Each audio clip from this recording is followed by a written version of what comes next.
Hello everyone, नमस्कार। स्वागत करती हूँ आप सबका अपने यूट्यूब चैनल पर। आशा करती हूँ कि आप सब खुश होंगे, हर्षपूर्वक जीवन बिता रहे होंगे। तो चलिए आज बात करते हैं पितृपक्ष की। जैसे कि आप सबको पता है कि 10 सितंबर से पितृपक्ष स्टार्ट हो गया और 25 सितंबर तक रहेगा। तो आज मैं कुछ उपायों की बात करूँगी जो पितृदोष के कारण जो है उसको कम करने के लिए किए जा सकते हैं। तो उससे पहले अगर आप मेरे चैनल पर नए हैं, पहली बार विज़िट कर रही है तो प्लीज़ लाइक कीजिए। अगर आपको वीडियो पसंद आती है तो आप चैनल को सब्सक्राइब कीजिए। तो चलिए बात करते हैं पितृपक्ष की। ये जो दिन चल रहे हैं ये 15 दिन विशेष होते हैं कि हम अपने पितरों को याद कर सकें, स्मरण कर सकें, उनको थैंक यू कर सकें, उनके प्रति ग्रैटिट्यूड पे कर सकें। तो ये अगर आपकी कुंडली में पितृदोष विद्यमान है तो आपको क्या उपाय किए करने चाहिए। तो सबसे पहले थोड़ा सा मैं बताती हूँ कि पितृदोष क्या होता है अगर आपको नहीं पता। जब हमारे चार्ट में सूर्य व चंद्रमा के साथ राहु या केतु युति बना लेते हैं, या सूर्य देव को राहु देख रहा होता है, या चंद्रमा के साथ केतु बैठ जाए और केतु या राहु चंद्रमा को देख रहे होते हैं, तो पितृदोष का निर्माण होता है। अगर 9th हाउस में शनि या राहु की युति बनी हो, शनि या सूर्य की युति बनी हो, तो भी पितृदोष का निर्माण होता है। तो अब प्रश्न उठता है कि पितृदोष हमारी कुंडली में आता ही क्यों है। तो इसे जानने से पहले मैं बताती हूँ कि पितृदोष आता क्यों है। अगर हमारे एंसेस्टर्स से कोई बुरा व्यवहार हो जाता है या बुरा कोई कार्य हो जाता है, या वो अपने जो है एंसेस्टर्स की मान सम्मान नहीं कर पाते, या हमसे कोई गलती हो जाती है, हम उनका मान सम्मान नहीं कर पाते, उनको रिस्पेक्ट नहीं दे पाते, तो ये पितृदोष हमारी कुंडली में विद्यमान हो जाता है। कहते हैं कि अगर हम अपनी जो फैमिली की रिचुअल्स हैं, जो स्पेसिफिक पर्टिकुलर रिचुअल्स हैं, अगर हम उनको फॉलो नहीं करते तो हमारे पितृगण जो होते हैं वो क्रोधित हो जाते हैं और हमसे वो नाराज़ हो जाते हैं, जिसके कारण भी हमारी कुंडली में पितृदोष जो विद्यमान हो जाता है। अब पितृदोष के कुप्रभाव क्या होते हैं। पितृदोष के कुप्रभाव से अगर किसी का फैमिली में बिजनेस नहीं सेट होता या जॉब नहीं मिल पाती, अगर जॉब मिलती है तो उसमें कोई ना कोई प्रॉब्लम चलती रहती है, कभी ट्रांसफ़र होगी, कभी सेटिंग ना हुई, कभी पे ना मिली, कुछ ना कुछ होता ही रहता है। जैसे अगर शादी नहीं होती, अगर शादी हो जाती है तो बच्चे नहीं होते हैं, संतान की उत्पत्ति में, वंश की वृद्धि में अड़चन आती है, या कोई भी घर में शुभ व मांगलिक कार्य होता है तो उससे पहले कोई ना कोई अमंगल हो जाते हैं। तो ये है कुछ लक्षण पितृदोष के, अगर पितृदोष कुंडली में विद्यमान हो। अब प्रश्न उठता है कि इस पितृदोष के प्रभाव को कैसे कम किया जाए। तो सबसे पहले मैंने बात बताई कि ये 15 दिन होते अपने पितरों को स्मरण करने का, याद करने का। अगर आपको अपने पितरों की डेथ डेट नहीं पता, तिथि नहीं पता, तो आप अमावस्या वाले दिन उनका श्राद्ध कर सकते हैं। इस दिन आप क्या करें, आप सूखा राशन भी किसी ब्राह्मण देवता को या किसी ज़रूरतमंद को भी दे सकते हैं, या किसी भूखे को खाना भी आप खिला सकते हैं।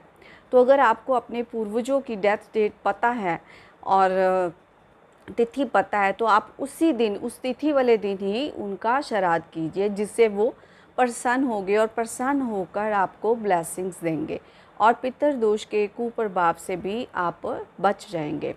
दूसरा कार्य क्या करें, आप अमावस्या वाले दिन आप गायों को हरा चारा जरूर डालें, क्योंकि कहते हैं कि गायों में 33 कोटि देवी देवता निवास करते हैं और हमारे महापित्र जो भगवान शिव व महाविष्णु हैं।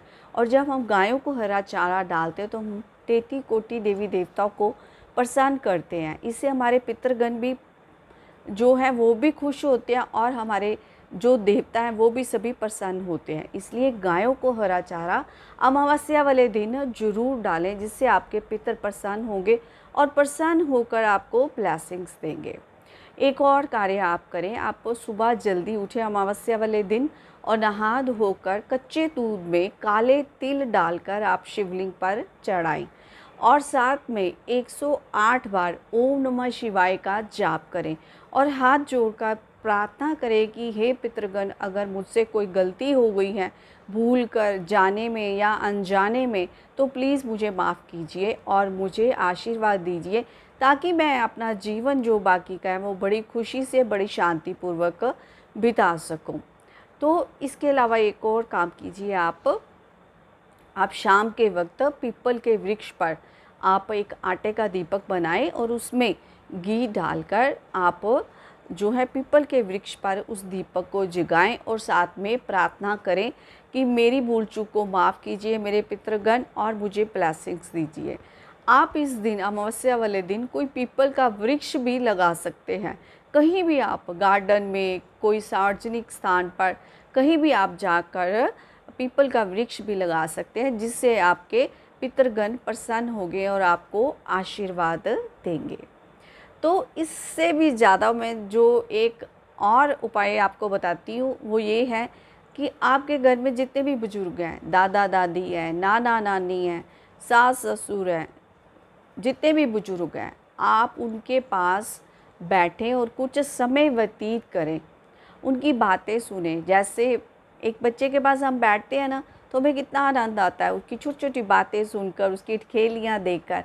इसी तरह घर के बुजुर्गों के पास भी आप आधा घंटा 15 मिनट ज़रूर बैठें और उनकी बातें सुने, उनसे अनुभव लें, उनसे सीख लें जीवन को व्यतीत करने की। उनको फॉलो करें कि वो उन्होंने ऐसा अनुभव जो उनके पास है उनको फॉलो करने की कोशिश करें। तो इससे क्या होगा, आपके जो प्रेजेंट लाइफ में बुजुर्ग हैं, जब वो खुश रहेंगे तो आपको आशीर्वाद देंगे और ऐसा होने से आपके जो एंसेस्टर्स हैं, जो आपके पूर्वज हैं, वो भी खुश होंगे और आपको आशीर्वाद देंगे। क्योंकि ये मैंने बताया ना, 15 दिन विशेष होते हैं उनको याद करने के और जो है थैंक्स पे करने के। तो इस तरह से आप ये काम ज़रूर कीजिए। और इस दिन क्या कर सकते हैं हम, तो अपनी जो सामर्थ्य के अनुसार आप किसी भी ज़रूरतमंद को कोई भी किसी भी चीज़ का आप दान दे सकते हैं। चाहे खाने वाली चीज़ हो, चाहे पीने वाली चीज़ हो, कोई भी खाद्य पदार्थ, क्योंकि अन्न का सबसे ज़्यादा महत्व बताया गया है दान में। तो क्योंकि अन्न दान सबसे बड़ा दान है, तो आप अन्न दान कीजिए इस दिन और गायों की सेवा कीजिए और पीपल के वृक्ष पर आप दीपक जगाइए और शिवालय जाकर भगवान शिव से प्रार्थना कीजिए और कच्चा दूध व काले तिल चढ़ाइए। तो इसे आप देखना कि पितृदोष से होने वाले कुप्रभाव से आप बच जाएंगे। तो अगर आपको वीडियो अच्छी लगी हो तो आप चैनल को सब्सक्राइब कीजिए। तो आपके लिए विदा लेती हूँ और फिर मिलूँगी एक नई वीडियो में आपके साथ। Thank you so much.